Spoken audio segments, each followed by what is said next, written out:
Hello बच्चों, नमस्कार। स्वागत है आपका अपने परिवार रोजगार विद अंकित में। तो कैसे हैं आप सब लोग? उम्मीद करता हूं कि आप सब लोग अच्छे होंगे, बेहतरीन होंगे, लाजवाब होंगे, एकदम बिंदास होंगे और बहुत बेहतरीन तरीके से आप लोग अपनी पढ़ाई को कर रहे होंगे। तो एक बार सभी दोस्त बताएंगे कैसे हैं आप सब लोग, कैसे हैं आप सब लोग, कैसी चल रही है आप लोगों की पढ़ाई, कैसा हुआ आप लोगों का परसेंटेज चैप्टर। एक बार लाइव परसेंटेज का रिव्यू देंगे, कैसा रहा आप लोगों का परसेंटेज चैप्टर। कुछ बच्चे कह रहे हैं जी आरपीएफ के क्वेश्चन कराइए। तो मेरे दोस्त, मैंने 10 मिनट अभी आरपीएफ के क्वेश्चन देखे हैं और टाइप होने के लिए दे दिए हैं। आरपीएफ के क्वेश्चन में एक भी ऐसा क्वेश्चन मुझे नजर नहीं आया जिसे आप लोग नहीं बना पाओगे। यानी कि अभी शुरू के 4-5 क्वेश्चन तो कुछ ऐसे ही थे कि चीनी का मूल्य 650 से बढ़ के 670 हो गया तो कितने परसेंट की वृद्धि हुई, प्रतिशत में आंसर वो पूछ रहा था। कम से कम टोटल जो है वो 74 क्वेश्चन है आरपीएफ कांस्टेबल के और आरपीएफ एसआई के। आप चाहोगे तो मैं आप लोगों को उसकी पीडीएफ प्रोवाइड कर दूंगा, लेकिन मेरे दोस्त आप लोगों को एक भी क्वेश्चन ऐसा नहीं लगेगा जिसके बारे में मैंने क्लास में डिस्कस नहीं किया हो। मैं फिर से कहता हूं कि ये बैच जो है ये RPF constable, Delhi police constable के लिए ही नहीं, ये हर किसी के लिए है। अगर आप बिल्कुल जीरो से चीजों को सीखने के मूड में है और एक एक अच्छे लेवल पे आप लोग सीखना चाहते हैं, तो ऐसा नहीं है अगर मैं क्वेश्चन के नाम नहीं लिखवा के ला रहा हूं तो वो आरपीएफ में कुछ अलग टाइप के क्वेश्चन आप लोगों से पूछे गए।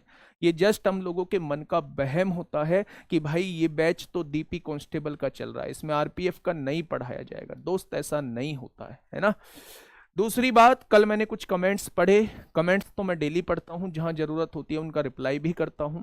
कुछ कमेंट्स पढ़े, एक बच्चे ने बोला हुआ था जी अभी तो 7-8 टाइप रह रहे हैं, फॉर्मेलिटी पूरी मत कीजिए। मेरे दोस्त, जिन टाइप की आप लोग बात कर रहे हैं वो अलग अलग चैप्टर में मैं कराने का मतलब होता है। जैसे एक बच्चे ने कहा था न्यूमरेटर में इतने परसेंट की वृद्धि, डिनोमिनेटर में इतने परसेंट की वृद्धि वाले परसेंट वाले ये क्वेश्चन भी होते हैं, तो ये बेटा मैं हमेशा नंबर सिस्टम में कराता हूँ। मेरी बात समझ रहे हो? मैंने कोशिश किया कि कुछ भी ना छोड़ने की। फिर भी आप लोग जानते हैं कि मैथ में हर ऐसा नहीं है कि मतलब वो सभी टाइप कवर हो जाए। नया भी क्वेश्चन हो सकता है जिसे हम लोग मिसलेनियस में करा रहे होते हैं, पर ऐसा एक भी क्वेश्चन नहीं होगा जिसका कॉन्सेप्ट आप लोगों से अलग हो। वेन डायग्राम बचा है तो वेन डायग्राम का क्वेश्चन है, ठीक है दोस्त। आराम से करना, बिल्कुल पहले मूड तैयार कीजिए कि हाँ हमें चीजें सीखनी है, चीजें सीखनी है, कमी हमें नहीं निकालनी है, हमें चीजों को सीखना है। पॉपुलेशन मशीन के क्वेश्चन हम लोग कर चुके हैं। कल हमने चुनाव पर बेस्ड क्वेश्चन किए थे और काफी बेहतरीन तरीके से मैंने प्रैक्टिस आप लोगों को चुनाव के क्वेश्चन की कराई थी। आज जो हम क्वेश्चंस करने वाले हैं वो ताजा फल और सूखे फल पे बात करने वाले हैं दोस्त। ताजा फल और सूखे फल पे बात करने वाले हैं। सबसे पहले मैं आप लोगों को कॉन्सेप्ट बताता हूं कि इस ताजे फल का और सूखे फल का कॉन्सेप्ट क्या होता है। हेडिंग डालिए ताजा फल और सूखा फल। ताजा फल और सूखा फल।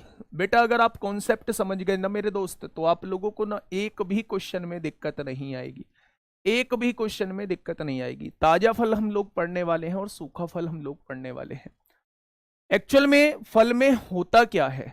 फल में होती हैं दो चीज होती हैं, एक तो होता है गूदा और एक होता है पानी। कोई भी फल दो चीजों से मिलके बना होता है, एक तो होता है गूदा और एक होता है मेरे दोस्त पानी। अगर छिलका दिमाग में आ रहा हो तो छिलके को साइड रख देना। मैं खाने वाला जो पूछ रहा है, मैं खाने वाले फल की बात कर रहा हूं। खाने वाला पार्ट क्या होता है? गूदा हम लोग खाते हैं और पानी हम लोग खाते पीते हैं, ठीक है दोस्त।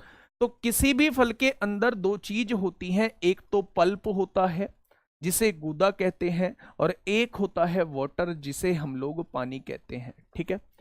अगर कोई भी फल जो है वो ताजा होगा, अगर कोई भी फल जो है वो ताजा होगा उसमें पानी की मात्रा ज्यादा होगी, और कोई भी फल सूखा होगा तो उसमें पानी की मात्रा कम होगी। ताजा और सूखे का पता कैसे लगता है? वो पानी की मात्रा से लगता है। अगर कोई भी फल जो है वो ताजा है तो नो डाउट उसमें पानी की मात्रा जो होगी वो ज्यादा होगी।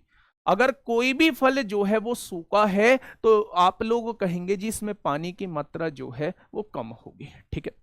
तो क्या है फिर इस पल्प का मामला? क्या है जी गूदे का मामला? क्या है? गूदा जो होता है मेरे दोस्त वो समान होता है। गूदा जो होता है वो समान होता है, चाहे तो सूखा फल हो चाहे तो ताजी फल हो, गूदे की मात्रा जो रहेगी वो समान रहेगी। तो बेटा इससे हम लोग डिसाइड नहीं कर सकते, पल्प से हम लोग डिसाइड नहीं कर सकते। इसमें जो पल्प की मात्रा होती है वो समान होती है, ताजा फल होगा उतना ही गूदा होगा, सूखा फल होगा उतना ही गूदा होगा, इससे हम लोग डिसाइड नहीं कर सकते हैं। तो बस यही कॉन्सेप्ट है, जब भी ताजा फल और सूखे फल का क्वेश्चन आप लोगों के सामने आए, आप लोगों को पल्प की मात्रा को समान कर देना है, यानी कि गूदे की मात्रा को समान कर देना है, क्वेश्चन आपसे अपने आप हो जाएगा। ठीक है, हाँ होमवर्क का क्वेश्चन करा दो, परसों का भी होमवर्क का क्वेश्चन करा दो। आज तब जाऊंगा जब दोनों क्वेश्चन करा के निकल जाऊंगा, जब दोनों क्वेश्चन करा दूंगा ना तब जाऊंगा आज, है ना, वादा रहा आप लोगों से, आज दोनों क्वेश्चन करा के जाऊंगा, कल वाला भी और आज वाला भी, मतलब कल वाला भी और परसों वाला भी। ठीक है दोस्त, चलिए आगे बढ़ते हैं। पहला क्वेश्चन आप लोगों के सामने है दोस्त, क्वेश्चन को थोड़ा सा ध्यान से समझना। पहला क्वेश्चन मैं समझाऊंगा और मैं वादा करता हूं इसके बाद 2 से 3 क्वेश्चन होंगे, आप लोग अपने आप क्वेश्चन को कर देंगे, है ना। क्वेश्चन कहना क्या चाह रहा है, क्वेश्चन ये कहना चाह रहा है ताजे फल में 68% पानी है।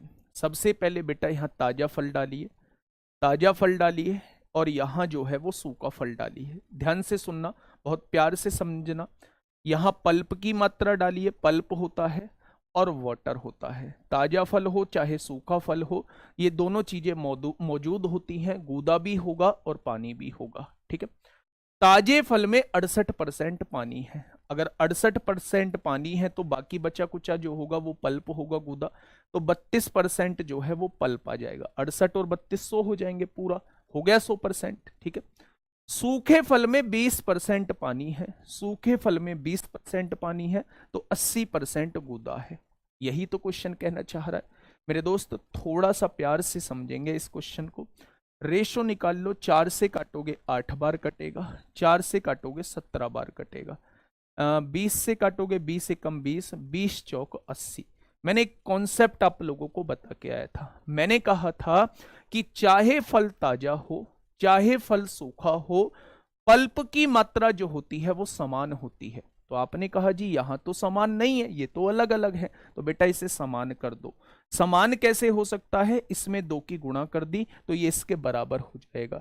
यहां 2 की गुणा हुई है तो मेरे दोस्त यहां भी 2 की गुणा हो जाएगी। ठीक है, अगर 8 जो है वो सूखा फल है तो 2 जो हो जाएगा वो पानी हो जाएगा, 8 जो है वो पल्प है तो 2 जो है वो पानी हो जाएगा। ठीक है भाई, तो उसने कहा है 100 किलोग्राम ताजे फल से, 100 किलोग्राम ताजे फल से।